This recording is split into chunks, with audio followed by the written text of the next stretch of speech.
Untuk Belanda, terus terang, ini kita mungkin cuma punya Windows 10 tahun lagi. Karena 10 tahun ke depan, PSSI dikabarkan tidak akan bisa menaturalisasi pemain keturunannya lagi dari Belanda. Maka dari sekarang Federasi Sepak Bola Indonesia harus berpikir panjang tentang hal tersebut. Ada sebuah analisa mengejutkan dari tenaga ahli Menpora, di mana sebuah analisa tentang batas terakhir bagi PSSI untuk menaturalisasi para pemain diaspora asal Belanda. Staf ahli Menteri Pemuda dan Olahraga, Hamdan Hamadan, menjelaskan bahwa program naturalisasi pemain-pemain keturunan yang berasal dari Belanda tidak lama lagi akan habis. Pasalnya, jika melihat konteks sejarah dan relasinya dengan regulasi FIFA, Indonesia hanya tinggal memiliki waktu sekitar 10 tahun lagi untuk mencari pemain-pemain keturunan yang berasal dari Eropa, khususnya dari negeri kincir angin Belanda.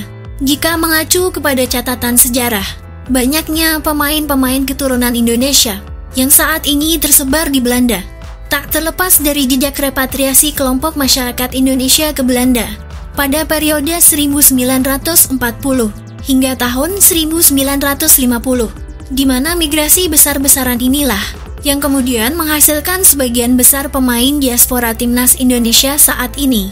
Mereka mendapatkan darah keturunan Indonesia dari kakek neneknya yang pernah lahir di masa Hindia Belanda.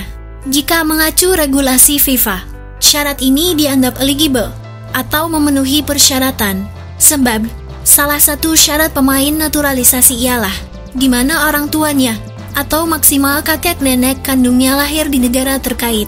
Hamdan menjelaskan, program naturalisasi untuk para pemain keturunan yang kini tersebar di Eropa memang saat ini tengah mencapai masa puncaknya. Bahkan, kesempatan yang tersedia hanya tinggal 10 tahun lagi.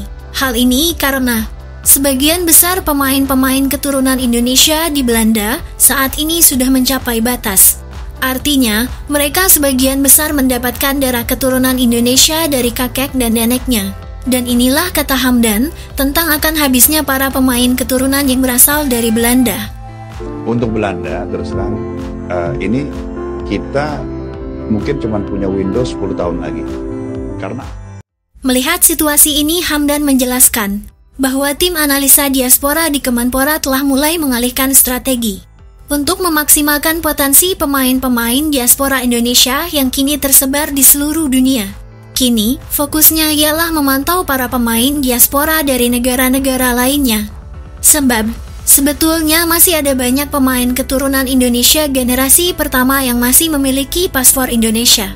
Nah, makanya tim analisa diaspora kami sudah tahu, kami harus mulai memindahkan fokusnya ke negara lainnya.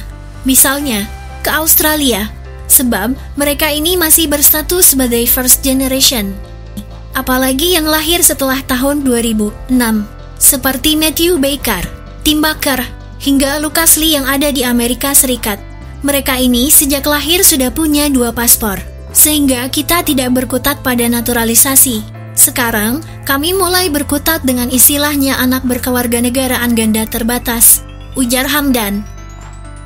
Di sisi lain, meski PSSI akan fokus mencari pemain-pemain keturunan di negara lain, namun tentu tidak akan melimpah, tidak akan sama banyaknya dengan yang ada di negara Belanda.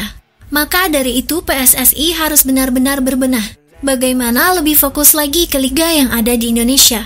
Apalagi pembenahan dari usia dini sangat penting, karena kita tidak akan mungkin bergantung kepada pemain keturunan terus. PSSI juga harus memikirkan bagaimana kualitas pengembangan di usia dini, termasuk fasilitas bagi mereka yang sekolah di persepakbolaan. Bahkan kita melihat fasilitas di setiap sekolah sepak bola di kita sangat memprihatinkan jika dibandingkan dengan di Eropa. Pembinaan sepak bola mereka sangat luar biasa. Bahkan meski bermain di divisi 4 di liga mereka, hingga liga Tarkam pun, kualitas lapangan dan rumput mereka sangat-sangat bagus. Berbeda dengan di kita, kadang di liga 3 saja. Apalagi di Tarkam, para pemain di kita seperti sedang membajak sawah ketika bermain sepak bola. Ada harta, tahta, dan sertifikat tanah dibayang-bayangi oleh pemain dengan apa Senin Kamis cuma Sabtu libur. Tak mampu mengejar, pemain ini telah jago dalam bidang lari dari kenyataan, lari dari tanggung jawab. Apa akhir dari serangan balik ini? Balikin aja ke orang tuanya.